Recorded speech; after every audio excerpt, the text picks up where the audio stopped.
The stories of alien beings or gods visiting the Earth has been around for thousands of years. It is by no stretch of the imagination a new phenomenon.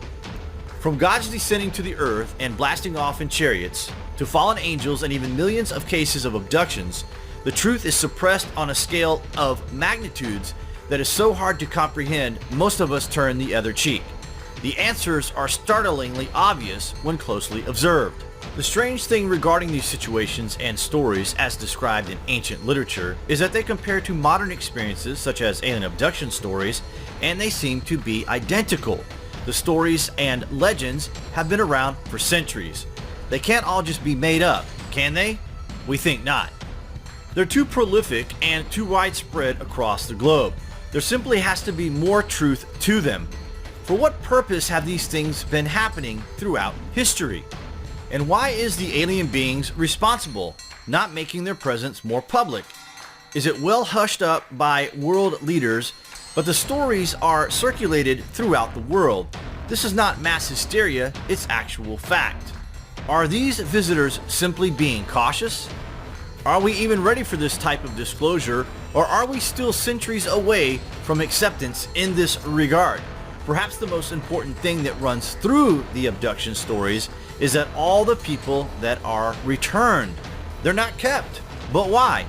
What we refer to today as alien abduction can be traced back thousands of years. Are those that are returned part of a bigger extraterrestrial plan? Perhaps more evidence can be found by examining an ancient abduction that took place in the jungles of Southeast Asia hundreds of years ago. Wait till you hear this one, guys. A group of missionaries traveling through the Cambodian jungle stumbled across the largest and most elaborate religious complex ever built in the world. It's called Angkor Wat. The people there mysteriously abandoned the ancient site around the 15th century. It became engulfed by the surrounding jungle vegetation and lay forgotten about for hundreds of years. Cambodian lore credits its design to a half-human, half-divine architect who is said to have been taken off-planet and returned to Earth with the plans to build this massive advanced complex. The legend is one of the best stories you could ever imagine for the ancient alien hypothesis. In the legend, he is taken to what's called the Andhra heaven, which was orbiting the Earth as described in the ancient Vedic text. When the abductee was taken to go to Andhra's heaven, he was exposed to a blue light where he described how he felt his entire body being rejuvenated. Could it be that this was some type of energizing pod for both body and mind? It's quite amazing that an ancient Cambodian legend like this would contain a scene where the main character has to go through some sort of process that's done in space. It's done in the celestial home of the gods. He underwent an intense education program, and weeks later he was rejoining his people, where he essentially imparted all this knowledge that was given to him by the heavenly beings to his people. Upon his return, he's said to have designed Angkor Wat. It was built as a replica of the heavenly city he visited in anticipation of the return of the alien gods. We can look back in countless religious texts where contactees are given rules and regulations and ideas to follow in terms of elevating and advancing the human race. And sometimes they would build structures or carry out tasks for the gods wherever that might be. It could well be an ongoing program that hasn't stopped since the dawn of time, and in that respect, the alien gods are experts in their trade. We humans just don't realize what's going on. Is it possible that this story is true? Are select humans being taken off planet and inserted back into society even today? And to what end? Perhaps more clues can be found by exploring the details of modern alien abductions. The most popular of these abduction cases is that of Barney and Betty Hill. The couple encountered a UFO incident while driving home from a holiday in 1961. A large disc-shaped craft hovered over their car directly in the middle of a deserted highway road where they felt compelled to stop and get out of the car. Barney Hill claimed to see 11 humanoid figures within the craft through binoculars.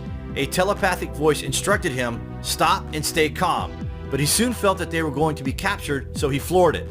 The Hills entered an altered state of consciousness, and upon their reawakening, they found that they had driven 35 miles south with only vague memories of what took place.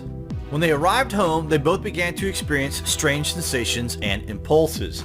Their watches stopped working permanently, Barney's dress shoes were scraped, His binocular case ripped and Betty's dress was torn. They both drew pictures of what they could remember. The drawings are remarkably similar. The Hills reported their experience to the U.S. Air Force and were eventually by a UFO research group who confirmed that the Hills were telling the truth. Both Betty and Barney were placed under hypnosis in 1964, which revealed far greater details as to what actually took place. Not long after driving off in a panic, Barney recalled feeling irresistibly compelled to suddenly pull off the road and drive into the woods. After stopping, they were approached by 6 figures who were between 4 and 5 feet tall and wearing uniforms. The leader instructed Barney not to fear them and to close his eyes.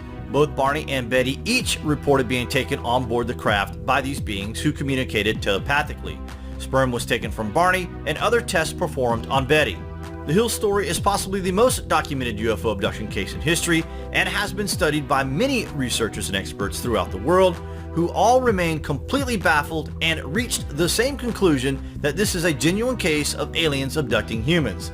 Does this account not blow your mind to pieces? We may not have the answers, guys, but now at least we do have the question. What do you think? Comments below. Thanks for watching.